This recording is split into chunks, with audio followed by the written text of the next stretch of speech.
St. Paul writes in his letter to the Philippians, "Rejoice in the Lord always.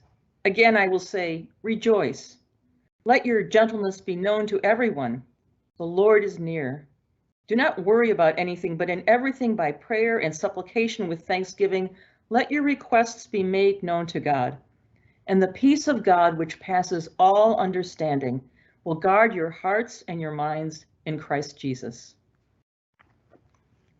That part, the peace of God, which passes all understanding, was usually the way sermons ended when I was growing up. And I wondered about this peace of God that passes understanding, and what did it have to do with me, or how was it available or visible?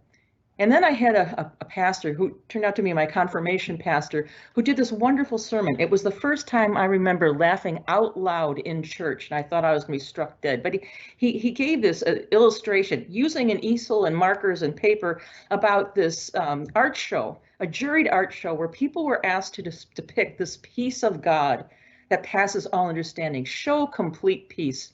Well, one artist, and my pastor drew stick figures of cows, had this field of cows and their bovine complacency, chewing their cud, absolutely no cares in the world, no stress, not a cloud in the sky, everything was fine. And then there was another piece of art, and my pastor tried to draw this, and it was a raging torrent with jagged rocks and horrible waterfalls, and just this little slim branch out, and on that branch in this terrible raging waterfall, there was a little nest, and in the nest were their eggs, and on the eggs was a bird, and that bird was safe and secure in that nest in the midst of the raging torrent. That won the competition. My pastor made the point that peace is not the absence of struggle or strife or even of turmoil or war, but it is the complete presence of a loving God who holds us in the palm of God's hand. And so that in all those things that rage around us, we know this peace.